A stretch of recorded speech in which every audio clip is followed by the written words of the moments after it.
Hello, everyone, and welcome to another episode of Fiscal Fridays. If you enjoy this show, please like this video and subscribe to this channel to keep Idaho Freedom content in your newsfeed. What if I said that you, the taxpayer, overpaid for medical welfare programs by $500 million? Back in the legislative session, there was a fight over how much funding Idaho should dedicate to a ballooning Medicaid budget. Some cuts were made, but in the end, the largest budget bill in state history was sent to the governor's desk. That is $4.7 billion worth of spending.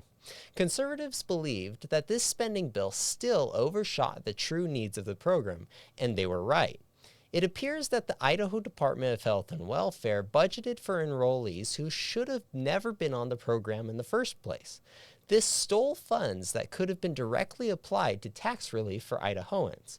Ultimately, this funding will be reverted back to the general fund in the 2024 legislative session and spent on other budget goals. This makes Medicaid the state's personal piggy bank. Much of the debate over the Medicaid budget centers around cutting ineligible enrollees from the program. Thanks to the government's overreaction to the pandemic, Idaho took extra federal funding in exchange for not removing anyone from the Medicaid rolls, except in limited circumstances. These circumstances include if the person moved out of state, voluntarily disenrolled, or died. This was almost a bribe of sorts and forced the states to retain nearly 18 million eligibles on Medicaid nationally. The Idaho Department of Health and Welfare estimated that there are 154,000 people on Medicaid who may be ineligible for the program. Thanks to Congress's passage of the Consolidated Appropriations Act of 2023, Idaho was allowed to start cutting these ineligibles starting in April of this year. But there was one problem. The Idaho Department of Health and Welfare did not budget for the removal of virtually any of these people. Conservatives pushed back and ultimately saved taxpayers $150 million, though this only accounted for a mere 13,000 people being cut from the program. With more data publicly available, it turns out that the IDHW over-budgeted for the Medicaid program. Digging into the department's enrollment projections for the redetermination period, we find that they overshot by an average of 52,000 people. Looking at the projected caseload, the budget that passed into law accounted for an average annual enrollment of about 398,000 people in the 2024 fiscal year. This is about 40,000 more than projections based on the current trends and translates to a cost to taxpayers of $447 million.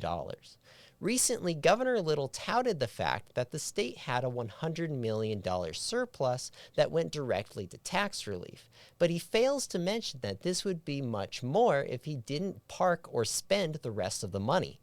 This Medicaid budget is a great example of this. If taxpayers did not have to overfund this program, it would have nearly doubled the surplus. Instead, this money is being parked in a welfare program.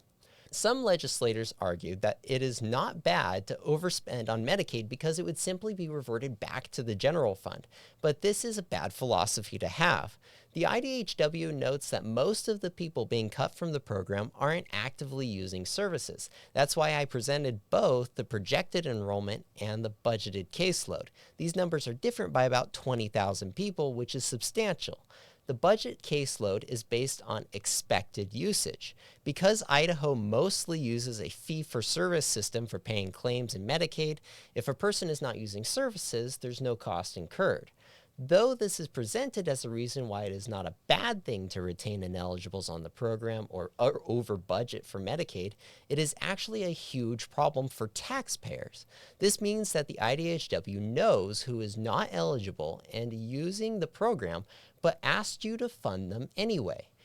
When the money doesn't get spent, it gets sent back to the general fund where it will be reallocated to some other program. The problem?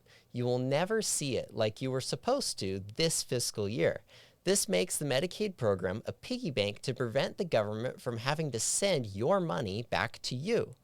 Over-budgeting for Medicaid has stolen money from the taxpayer to fund people who should not even be on the program in the first place. This money could have gone to tax relief, but instead will forever be caught up in government coffers. Therein lies the problem with many politicians today. They think that it is the government's money that they are so graciously giving back to you, but they're wrong. It's actually your money that they're using and ought to return to your pocket, not store in social programs. For more episodes of Fiscal Fridays or other great content from the Idaho Freedom Foundation, please visit idahofreedom.org. Thank you for watching.